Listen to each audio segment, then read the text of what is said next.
Hey there, folks. I'm Julie Macuga. I'm joined by Colonel Rosanne Greco. We're here to talk about the F-35 once again in our part 2 of Vermont's nuclear bomber. This is the 5th episode of our show, The Hidden Whys of the F-35, talking about how the F-35s got here, how we might get rid of them, and who is sort of responsible for them being here in the first place. Last time we talked quite a bit about nuclear weapons, and we're going to continue with that a little bit.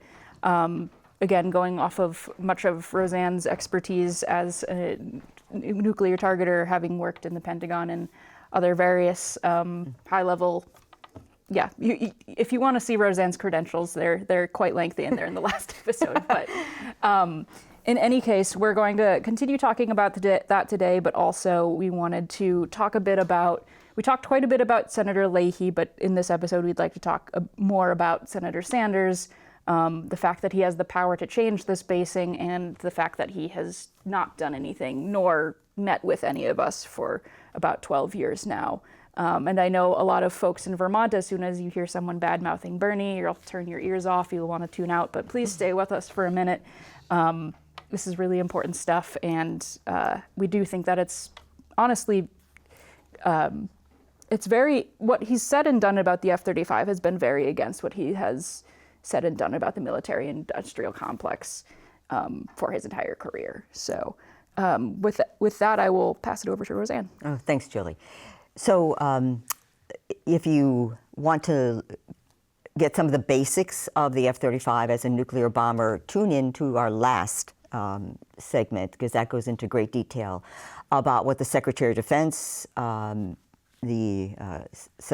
Secretary Mathis, when he drafted his nuclear posture review back in 2018, has stated specifically about the F-35 being a nuclear weapons delivery vehicle, a nuclear bomber with a new bomb. So you can hear his words. We quoted pretty extensively from government documents about that. It's indisputable. It's not up for debate. The F-35 is a nuclear weapon. It carries nuclear bombs. All F-35s will have that capability. They have it now, including the ones in Vermont, despite what you may hear from people who don't know about that or conjecture about that, but that's a fact. Right, and I think we'd like to make the point with all of the things that we're presenting today, that a lot of the things that we've heard from the congressional delegation have been contrary to what the truth actually is. What we're hearing from the congressional delegation, a lot of that, there's no source cited. We have no idea who this information is coming from. It's vague, whereas the information that Rosanne and I want to convey to you today, this is coming from, this is coming from Mattis, this is coming from the top brass. You can't get more qualified than these folks to talk about this issue. And so I just, who would you rather believe if someone came up to us on the street and was just like, who should I trust about, if you wanted to even ask Rosanne and I, Rosanne is far more qualified than I am to talk about this kind of thing. Yeah. You should listen to her. So anyway. So we're going to present the facts. Yes. And when we learned about this, and we talked last month about this, for me personally, it came as a complete surprise. I, honest to goodness, never thought that the F-35 would have a major role in our nuclear arsenal. It is one of the keys, without a doubt, according to military seniors. That came as a complete surprise, and that came after we and many other citizens fought against the basing of the F-35 for many, many other reasons. Lots of reasons. You don't need it to be a nuclear weapon to be opposed to it. And we did cover some of that in our previous episodes. But the whole nuclear role of this prompted a number of us to reinvigorate our efforts. And a resolution was introduced in Montpelier back in 2019 that, and we can send, if any of you want this, we can send it to you, that basically said we oppose the basing of any nuclear weapons delivery vehicle or nuclear weapons in Vermont. In the resolution, it cited a lot of the government sources. Sources were given for every statement in there, so you could check the veracity of those. And it was gaining some momentum. Resolutions are difficult to get through sometimes, especially one like this. And to their credit, Vermont's Senate took it up. In their committee, they held hearings. They listened to a number of people coming out speaking about it. In fact, we're going to be talking, I think we'll have time today, to talk about one retired lieutenant colonel's direct experience flying with the Vermont Air National Guard when they did carry nuclear weapons, which most people did, almost all, no one knew about at the time. Right? So after the Senate heard those, the hearings, the discussion, they actually passed the resolution. That's not what happened in the House. At the time of this, Tom Stevens was the chair of the committee to which the resolution was passed. And he was getting hundreds of calls and emails and messages to take this up and discuss it. And he sent an email to me. I was emailing him, as a number of other people were, and said that he reached out to the congressional delegation and to the Vermont Air National Guard about this resolution, and he received back information, and he shared it with us, an email that came from Senator Sanders. And that email contained almost the entire email was false information. As Julie had mentioned earlier, this email with information was like much of what we've heard from our congressional delegation, the senators, that stated things without any reference to where this information came from, so you can't check their sources. And that information that Senator Sanders sent to Tom Stevens was the reason Stevens said he would not raise it in his committee. So the House did not pass it. They didn't even discuss it. But they would have had Bernie Sanders not Correct. Intervened. Yes. So they might have gone the same route that the Senate did. They introduced a resolution, read the resolution, and invited comments on it, which is what the Senate did. But they didn't, because Senator Sanders put out false information. We're going to talk about some of the information that he put out. Before we do that, though, I think Julie and I were talking about this aspect, startling and disappointing and shameful behavior on the part of Senator Sanders and Senator Welch, and of course, Senator Leahy at the time. And it's about their steadfast opposition to talking with their constituents about the F-35.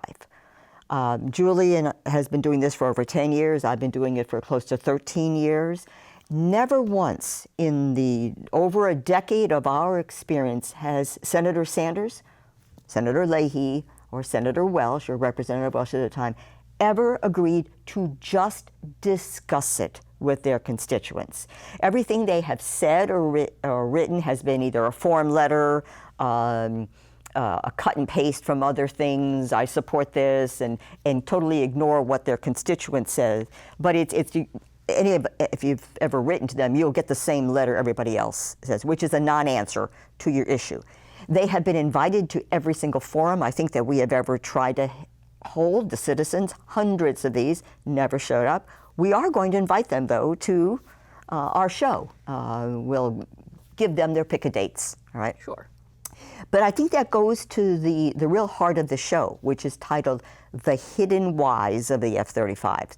We can give you the facts of what happened. We cannot tell you why Senator Sanders and Senator Welch maintain the position they have for the last decade. That's the real hidden why. The real hidden why is, why aren't they talking to us? Why won't they sit down and discuss this? So a bit of a diversion, but we're going to touch on that in another episode. But for now, let's go into what Senator Sanders sent to Tom Stevens in response to the resolution. The resolution, the title of it, in case you want to, it may or may not be on the website, but it was the resolution opposing the basing of any nuclear-capable aircraft in Vermont. That was the resolution. And there were, as resolutions go, quite a few whereases, 30 whereases. And I think about every single one of them has a footnote with the document from which the factual statement in the whereas comes from. So you're welcome to check that out. And if you can't find it, let us know. We'll send it to you. Okay.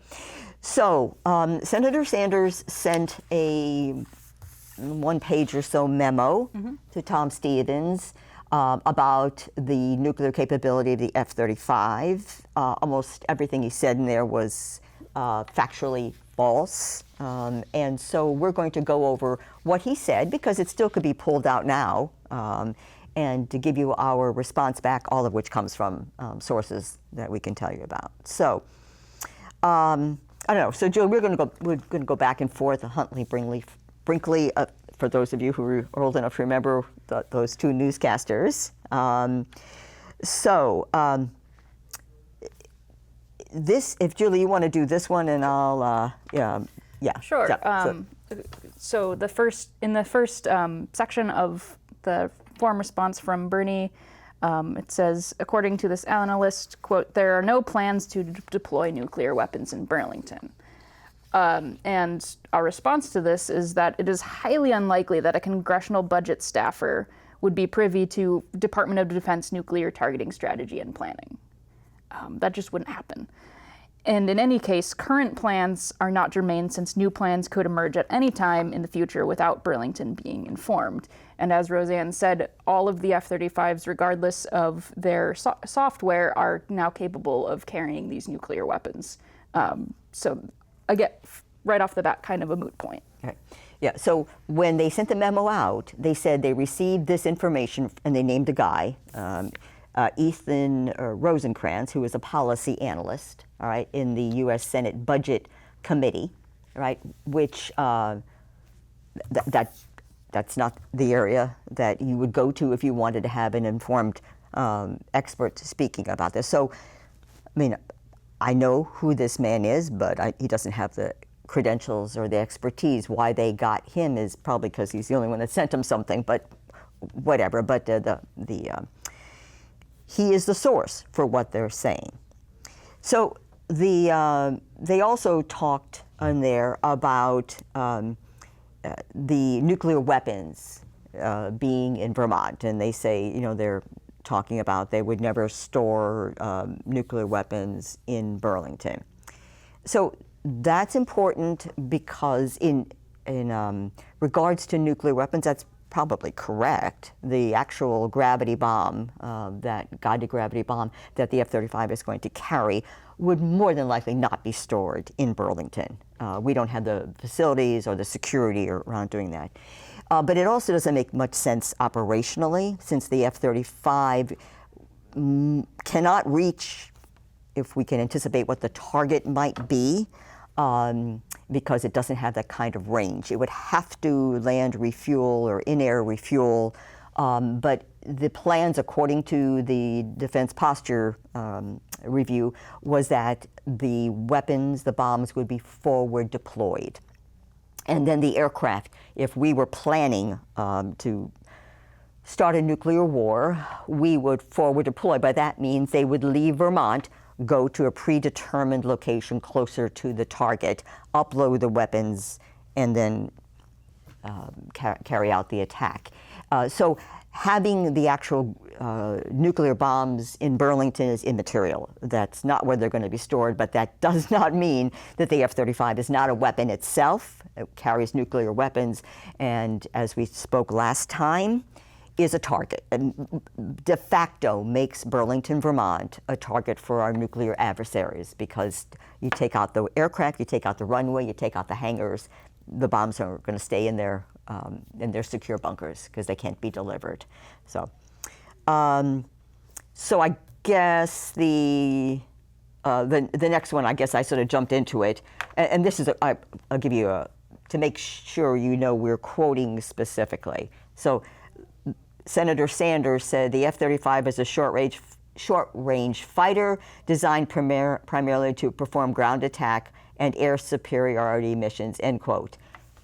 Okay, but that doesn't address the issue. It is correct, but irrelevant. That's what some of its missions are, but not related to its nuclear role. So I'll let you take this one, Julie, because this is just almost laughable. But, okay. Yeah, this one is simply, quote, "It is not a bomber." And everything we have read elsewhere, including, again, from the heads of the Department of Defense at the time, has stated that, yes, this is a nuclear-capable bomber. That is indeed what it's for. This is a false statement. Aircraft that can drop bombs are bombers. The F-35 is designed to carry and deploy the B-61-12 guided nuclear gravity bomb, as well as conventional munitions, including conventional bombs. Again, coming from James Mattis, as well as the F-35A's operational environmental impact statement from 2013. Right. And those were all direct quotes, right? Yes. And if you want to get into the nomenclature, an aircraft that can drop a bomb is called a bomber. It's sort of laughable, but so here's, for those of you that have been paying attention, some of the arguments that Senator Sanders and others put forward, and the Guard in particular, we're talking about something called blocks, and that's just a software upgrade. And at the time they were saying that the aircraft that Vermont was getting were somehow special. They were not going to get this capability. So it didn't matter that the other, I guess they had to concede because the facts were there, that F-35s are going to carry nuclear weapons. But somehow they said, no, Vermont's will not.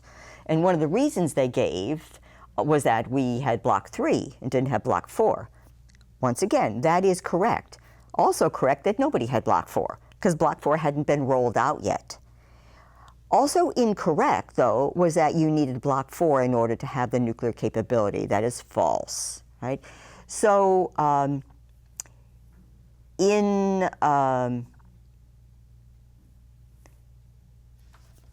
their argument that Vermont's F-35s would the 20 of them that are here, would somehow be different than than the rest of the F-35s in the Air Force inventory. Somehow they said that and thought we would believe it. I don't know if civilians, Julie, you're a civilian, right? If that makes sense to you, that somehow 20 aircraft would be different, but at least for those of us in the military, that makes absolutely no sense, that somehow you would exempt 20 aircraft from what the rest of the aircraft would be. Anyway, it's nonsensical to say that. But nonetheless, the Guard was saying, ours will be special, we won't get this. And here's the response that we got back from the military. And we can give you the sources if you want. It's Secretary of the Air Force, FM, said this. In July of 2018, in response to the question, because some of us asked the question, will the F-35A in Burlington, Vermont receive Block 4 upgrades? The Air Force stated, quote, yes, all F-35A Block 3 aircraft, the variant that the Vermont Air National Guard has, will receive and will eventually receive Block 4 upgrades. The timing is still to be determined, end quote. So the argument that the Vermont Air National Guard put out and Senator Sanders that don't worry, ours are Block 3, we're never going to get Block 4. Nope, the Air Force said just the opposite. But actually, recently I read something, and this was in March of 2024, that the Air Force F-35 Joint Program Office came up and said you don't need Block 4 to have the interaction between the bomb and the aircraft. It will work perfectly fine with Block 3. Here's another one they said. Maybe you take that, Julie, Sure, and yeah. then we'll maybe go into Roger's. Quote from Bernie's letter once again, quote, "Even if the F-35 becomes nuclear capable, it does not mean that all F-35s will carry nuclear weapons. The F-16, the F-15, and the F-18 are all nuclear capable. Very, very few have ever carried a nuclear weapon." We'll get into this more with Roger Barassa's recollections, but our response to this was that none of the mentioned aircraft, the F-16, 15, or 18, had stealth capabilities or were integrated into the U.S. nuclear target strategy or were part of the nuclear triad. The Air Force has never selectively nuclear wired certain models of its previous first-line fighters. All F-100s, 105s, 4s, and F-16s were nuclear wired, again from the Secretary of Defense, James Mattis. And another thing that I think before we get into Roger's notes is, we mentioned this some last time, that this is part of the nuclear triad. There's an Air Force component, there's a land component, and there is a submarine component to our triad of weapons that are nuclear capable at any given time, the F-35 being the air component.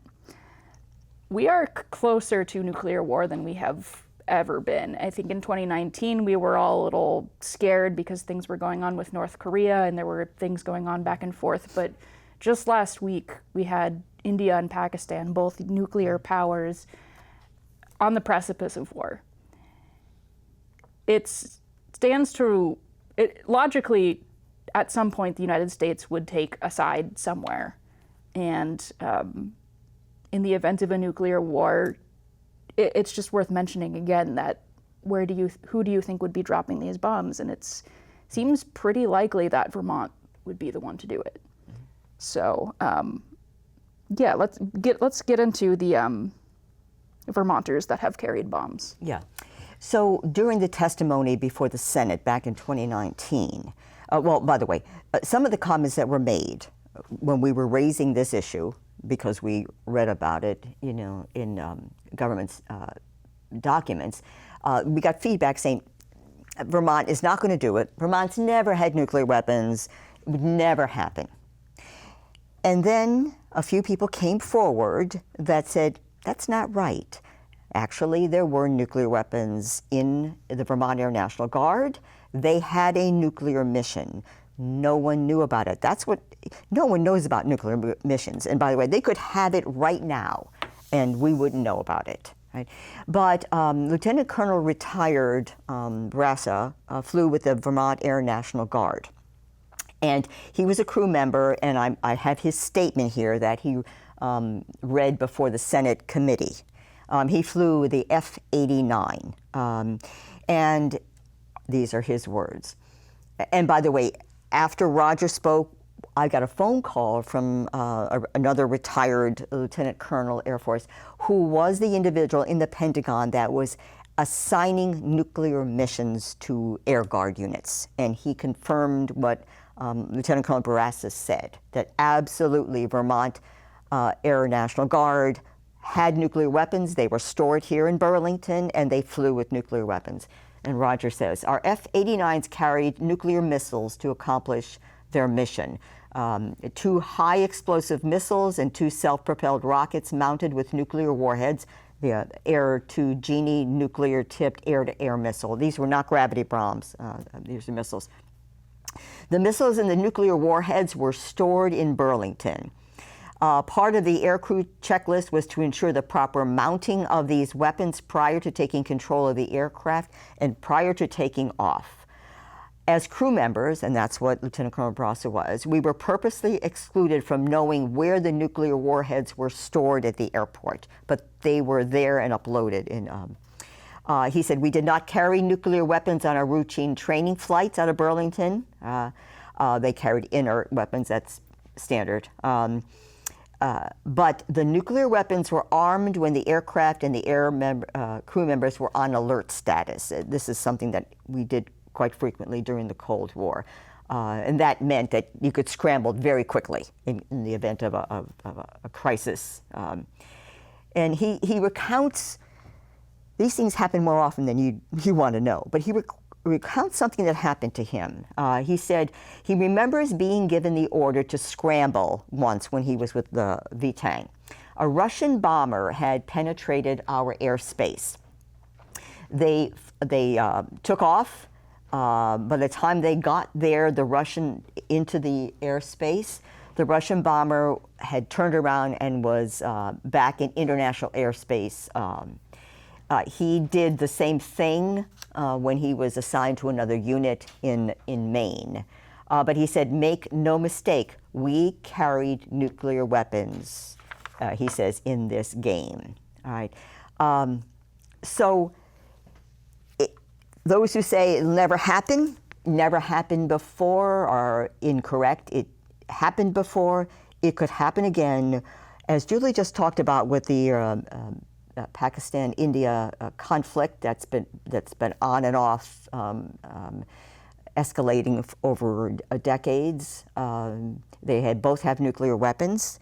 They both are backed by nuclear weapons superpowers, to think that it couldn't happen is naive. So we really we talked a bit last time about what would happen if a nuclear weapon was deployed. And I think we maybe touched on this last time, and that is there's a difference with the F-35 than there was with any other nuclear weapon system in our history. Many differences. The first difference is it's a single-seater. There's one human being on board that aircraft, which is scary in and of itself, right? The other thing is, too, the bomb that was specifically developed to be carried on the F-35 is being talked about more and more as being usable. I mean, it gives me shivers to even talk about that when human beings are actually talking about using a nuclear weapon, a little nuclear weapon, and by standards of Hiroshima, it's not little. Right. I mean, it has a adjusted yield, but Hiroshima was 15 kilotons, and this is 50. Anyway, but because it is so precise, and because they can adjust the yield of the nuclear weapon, they think they could use it without anything happening afterwards. They could be right, but if they're wrong, that's the end of it for most of us. And that's the real scary part about the F-35.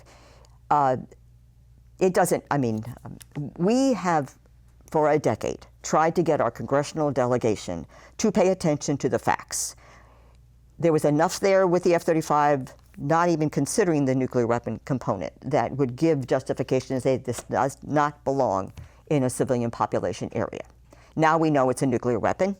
More than not, it should not be here. Senator Sanders and Senator Welch, God bless Congresswoman Ballant. She's against the F-35. She's contacted the Air Force, but she can't do it on her own. Senator Sanders and Senator Welch can.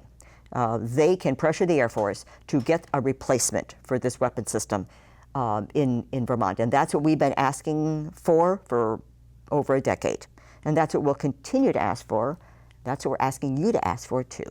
I don't know. Julie, you want to take us home? We got a few more minutes. Sure.